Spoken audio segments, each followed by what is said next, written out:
Olá, que bom! Estamos aqui no canal Em Família, mais um dia para estudar a Palavra de Deus. Hoje é quinta-feira, 20 de julho, e o tema de hoje, salvos por Deus. Que maravilha, meu irmão! Lembre-se, você é cristão, eu sou cristão, nós somos cristãos, e a nossa salvação não dependeu em nada de nós. Não dependeu e não depende nada de nós. A nossa salvação é provida 100% por Deus na pessoa de Cristo Jesus. É o tema que vamos estudar hoje. Lembrando Efésios 2, verso 8, está registrado da seguinte maneira: pela graça vocês são salvos por meio da fé. Isso não vem de vós, é presente de Deus. Louvado e bendito seja Deus por nos conceder este presente maravilhoso, a salvação em Cristo Jesus. Você que já aceitou a Jesus, eu que já aceitei a Jesus, todos nós que aceitamos Jesus estamos salvos. Agora nós estamos vivendo a experiência da salvação. E é isso que vamos estudar nesse penúltimo estudo dessa semana. Faça as anotações, leia os textos bíblicos, deixe os seus comentários aí no canal e seja abençoado com essa mensagem de esperança. A pergunta 5 pede para ler Efésios capítulo 2, versículo de 1 ao 10, dando ênfase aos versos 8 e 10.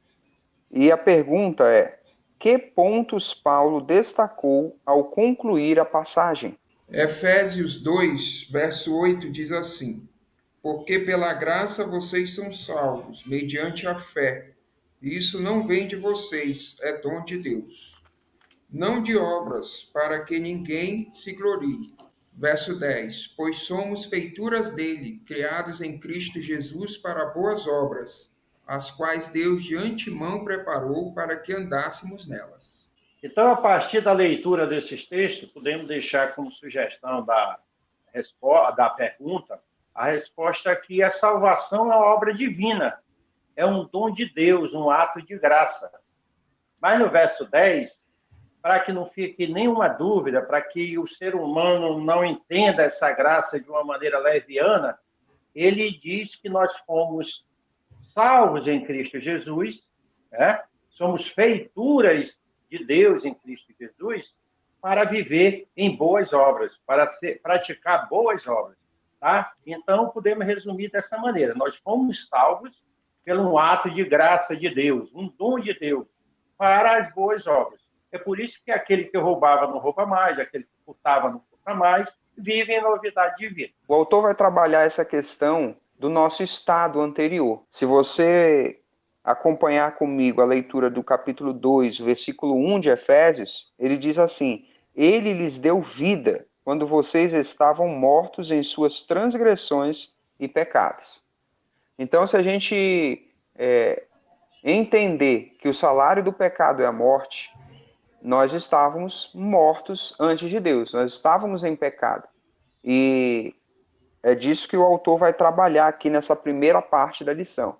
E, Júnior, também é bom destacar o comentário que o autor da lição faz aqui. Vou até ler para ficar exatamente como foi dito. A salvação dos crentes não ocorreu por causa do bom comportamento ou da qualidade agradável dele. Preste atenção, você que está conosco, e nós aqui. A nossa salvação não dependeu de nós. Não foi fruto do nosso comportamento.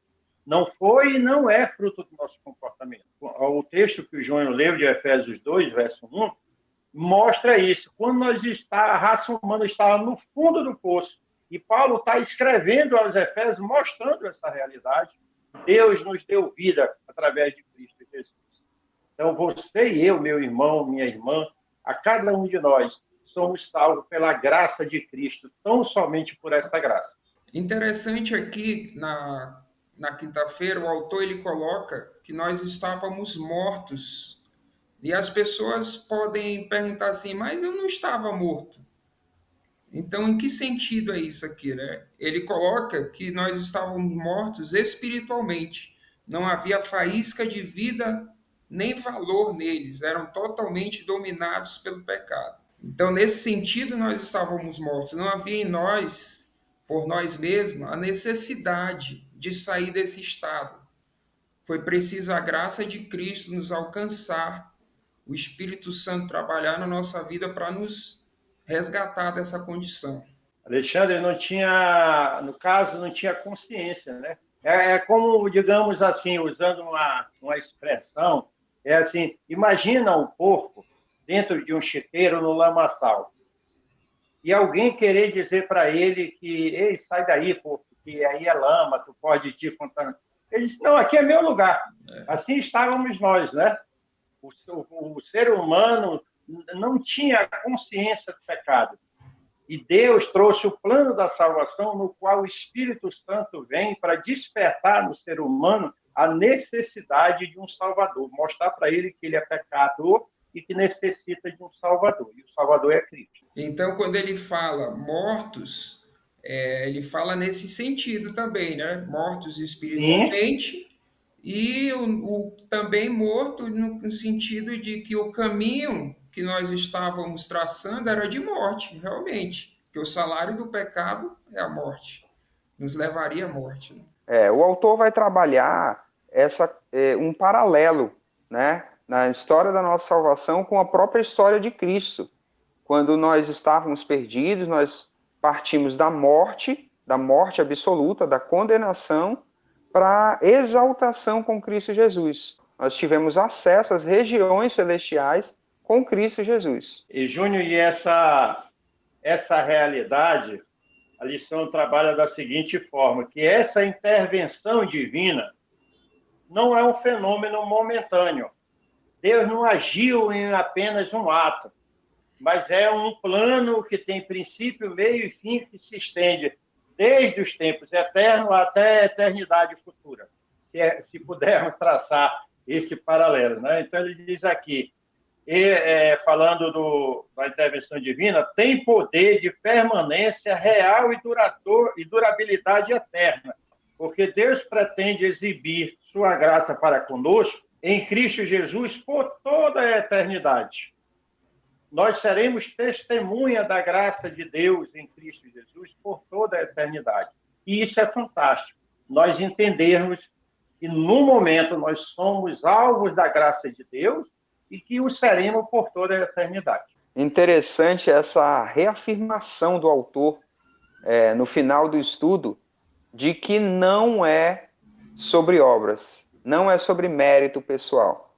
Ele termina o estudo desse dia concluindo que é graça, é favor imerecido. Nós nem despertamos em Deus essa graça, essa misericórdia. Foi iniciativa pura de Deus, do amor, da misericórdia, da graça de Deus. Nós temos aqui uma reflexão proposta pela lição que diz assim: por que é importante entender que a salvação vem de Deus e não dos nossos méritos? Nós convidamos os nossos amigos que estão assistindo a classe conosco, participando, deixe aí nos comentários por que você acha que é importante relembrar isso, o que isso causa em nós, qual é a reação desse pensamento no nosso dia a dia, que diferença faz na nossa caminhada. Estudar a palavra de Deus é muito bom, né? Olha só, se você gostou desse vídeo, não esquece de curtir. Você também pode nos seguir nas redes sociais e se inscrever aqui no canal. Não esquece de ativar o sininho para receber as notificações. Nos vemos na próxima lição.